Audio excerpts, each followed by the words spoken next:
Hello, this is Stuart Nachbar with Educated Quest. With me today is Lydia Mann. She is Director of Admissions Outreach at Clark University in Worcester, Massachusetts. Worcester is the second largest city in New England, and it has several colleges. You might have heard of Holy Cross.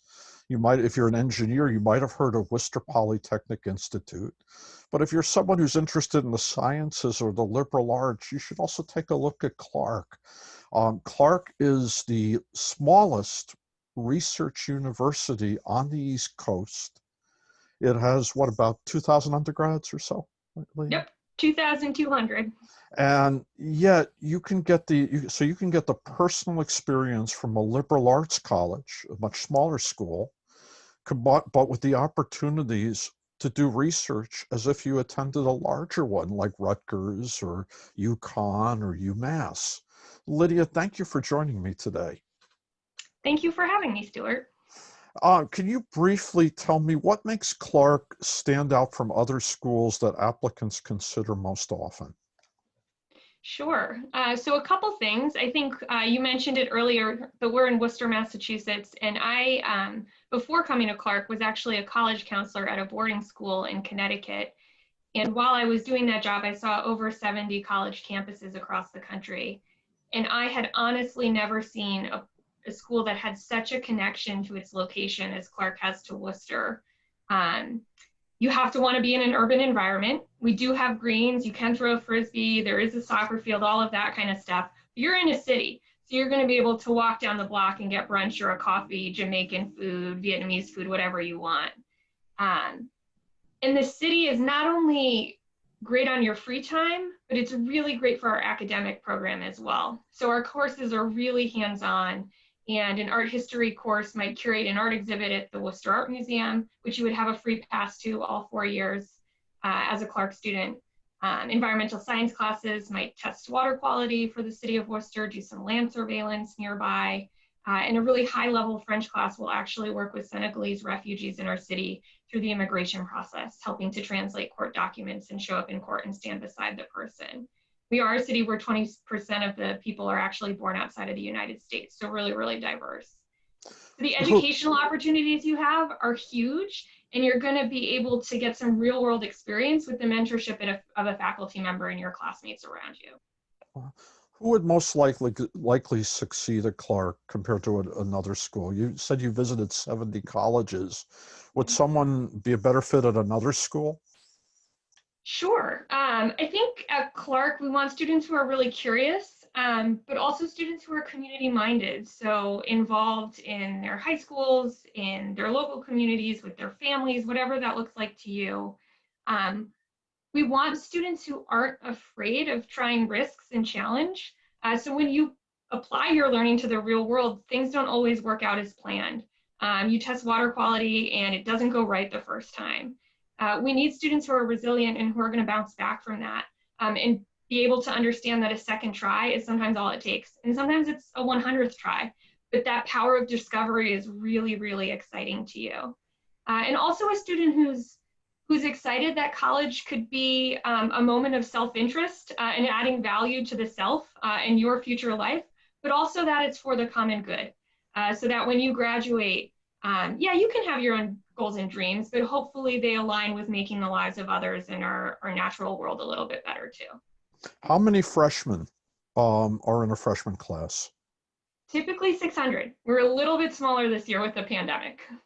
And the freshmen who were there last year, did they return for the sophomore year? Yes, we are doing really well with retention. We usually have a retention rate in the mid 90%. It's been growing in the last couple of years, actually. And this year, when I say that we had a smaller freshman class, that was actually by design. So our president, who retired at the end of June, saw the writing on the wall and said social distancing is going to be a thing come fall, and I would like to have 100 fewer students on campus to make housing and all of that happen. And so our freshman class was about 500. So if your freshman class is smaller, does that mean like people in doubles are getting are going to get single rooms, or people in triples are going to get doubles or anything like that? No, they weren't that lucky. It was also for classroom space too, so to spread out a little bit more. No, we really wanted students to still have as much of a Clark experience as they could have had, which did mean things like roommates. Um, and I'm really proud of the way the Clark community has reacted to some of the policies that we've put in place. So we are testing students every 3 days on campus, non-invasive nasal test. It's not painful for anybody. We're testing faculty and staff at least once a week. And so far we've had limited number of cases. Really, really proud of the students understanding that masks and social distancing are important. The places where you can have your mask off are places like your dorm room. You can still have a couple friends over to your common room, but you're going to be socially distanced and sitting far apart from each other wearing your mask. And I think all of us sort of wondered how that would work out. I mean, it's exciting to be in college. You want to make friends, you want to network with people. And I couldn't be more proud of how our students have adapted to this new normal. And I think the reason it is late October and we are still in person and in session is because they're extremely responsible and always thinking about the impact their actions would have on somebody else. So Clark was in-person instruction from a typical first day of classes until today? Yep, and still going. Yeah. And when is the last day of classes? Sure, so we are going to shut the doors to Clark right before Thanksgiving, and everybody will go home and they will do their final exams in one additional week remotely, anything that's left. And then we will take a long winter break and return late February, I think, and go a little bit longer. We normally graduate in May, we'll graduate in June. Oh, okay. And students who are sophomores and juniors, will Clark help them with the internship experience, like if they lose a few weeks? Absolutely. We are already working with the partners we have who do things like internships for students, but we're all adjusting. And remote internships did happen this past summer. That was a thing that took place. And so far, the feedback I've heard was that it was a really different kind of internship for students, but that it was really good. And that as we look to the future and what the world might look like in 10 or 20 years, our students actually really valued the opportunity to learn what remote work was, for example. So yeah, so as successful as it could have been, for sure. And are students still involved in Worcester? Even like since they are on campus, so do they still go off campus to be involved in internships, in community service? Yeah, I mean, we're being responsible and reasonable about it. Maybe they're not in schools like they always used to be. Worcester Public Schools have not been in session, things like that. Not been in session in person, I should say. But we have not restricted movement. We've asked people to be responsible about that. So if a student has a job off campus, they've been allowed to keep that job off campus. There's no reason they can't do it. And can you walk us through the admissions process? I've always felt that Clark was a little more, for lack of a better word, democratic than many schools, that people who work in your office really do read the application, as opposed to like what was written about the University of Washington recently, where an application is read by its first reader in 8 minutes before it's passed on. I get the feeling you people really do read the application. We really do. So we will read every application at least twice.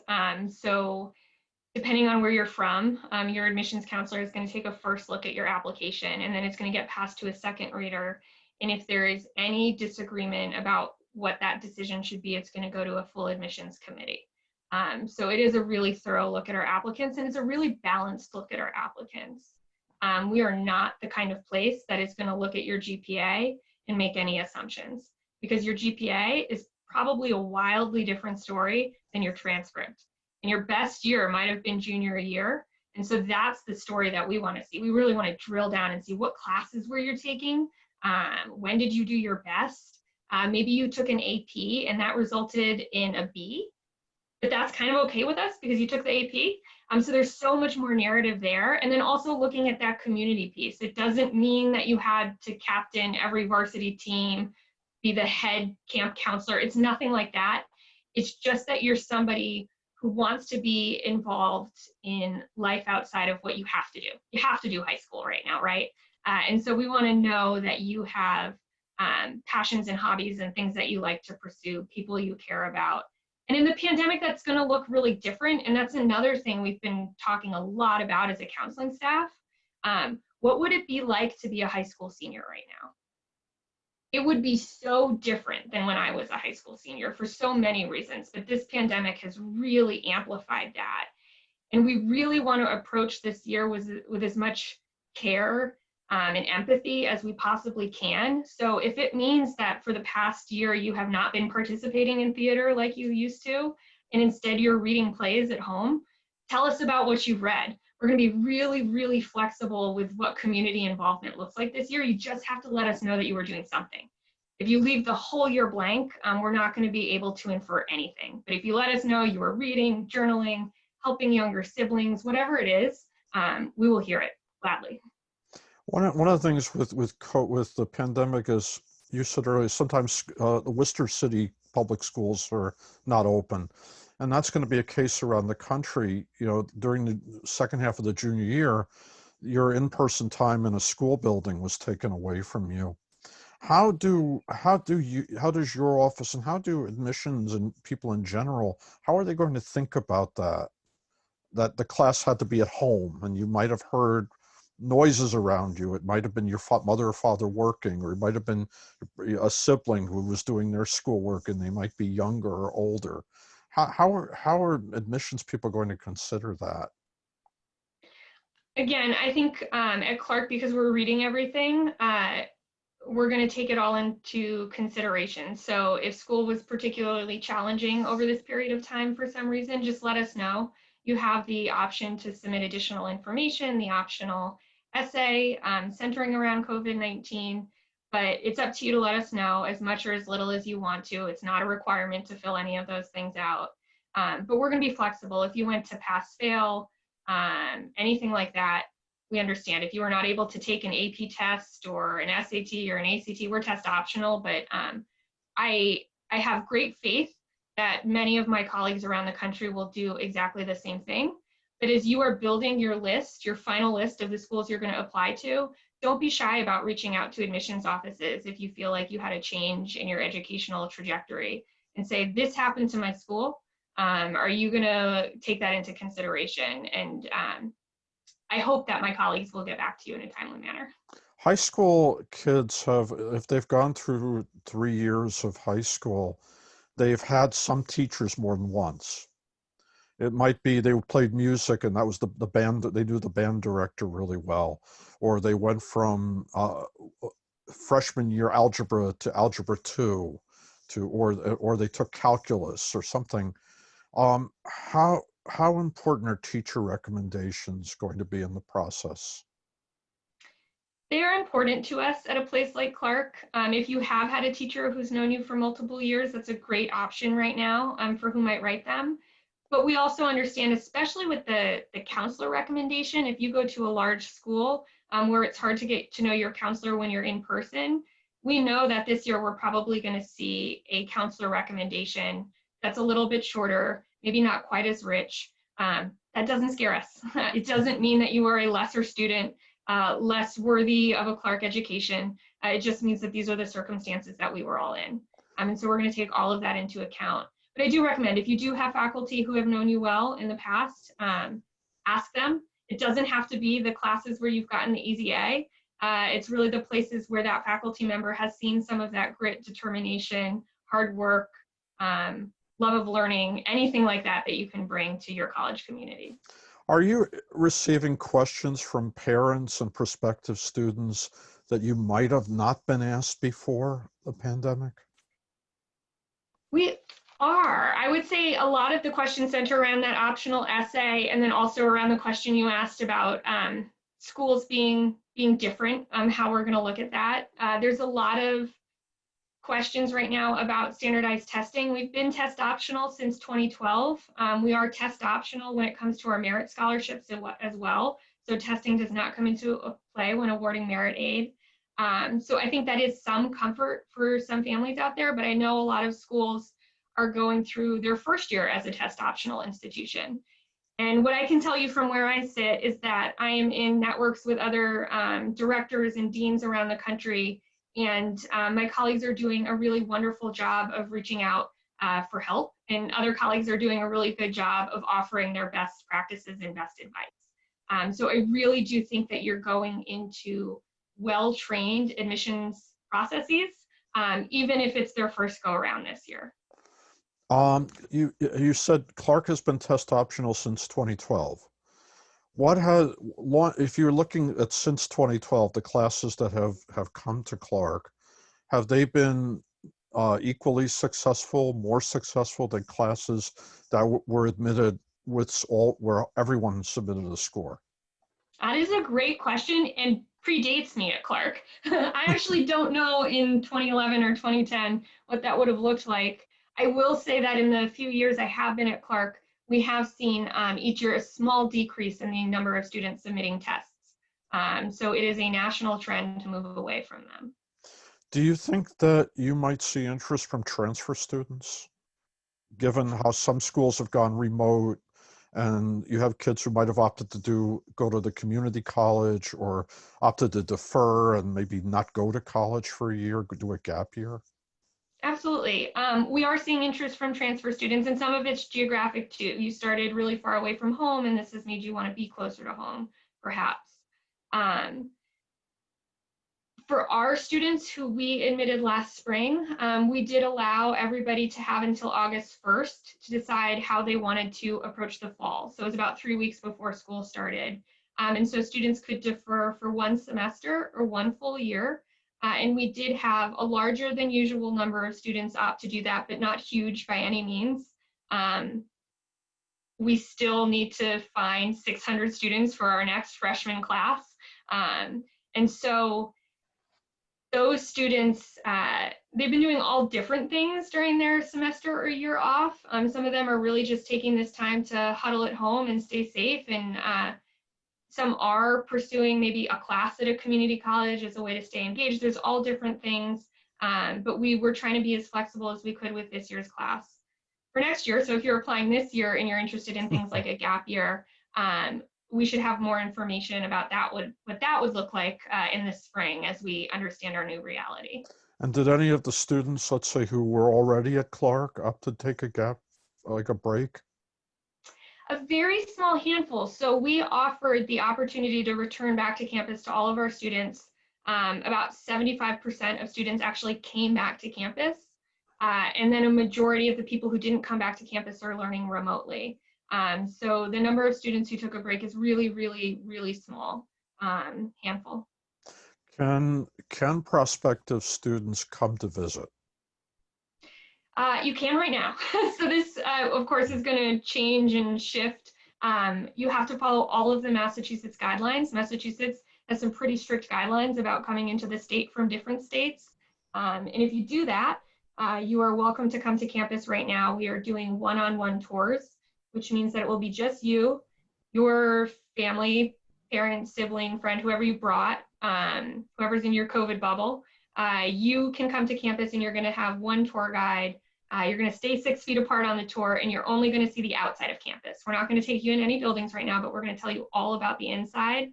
And because 75% of our students did return, you will get a sense to see students walking around campus and a little bit of flavor for what the Clark community is like. And did Clark adjust its social media to, let's say, listen to a group of students, or to do things that they might do if they got to visit? Yeah, so we've done a lot of steps. So we have an app for your phone called Zeemee that we've been using for a few years. It's Zeemee.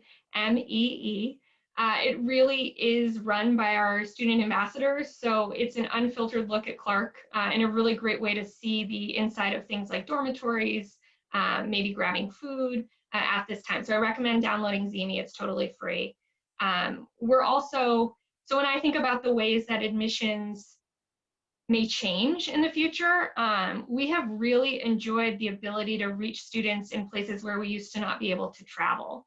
So this month, it's October, we're running Clarktoberfest, and almost every day we have a 45-minute session on a new topic. And if you do 3, we're going to send you a t-shirt as a thank you for hanging out with us at this time when you couldn't come to campus and get your swag.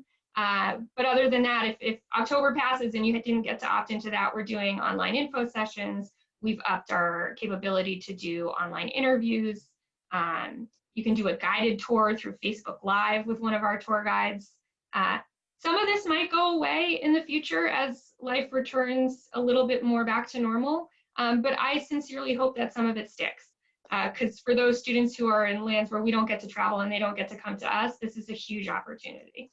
Is there optimism on campus and within the community that life will become closer to what it was before the pandemic? Yeah, Clarkie's always impressed me with their optimism, actually. That's one of the things I noticed when I came to Clark. They're really change makers, our students. But for the first time in my life, I was surrounded by students who were change makers who weren't cynical. And it's a really subtle difference to make change from a place of love and care and just wanting to move forward before getting angry. And I sort of love that about them. And this optimism has certainly carried onto our campus today. There is hope that we will again be able to have everybody on campus. All of our classes will be able to be masks off, speaking freely, discussion based. We'll be able to interact with Worcester in all of the ways that we love to do.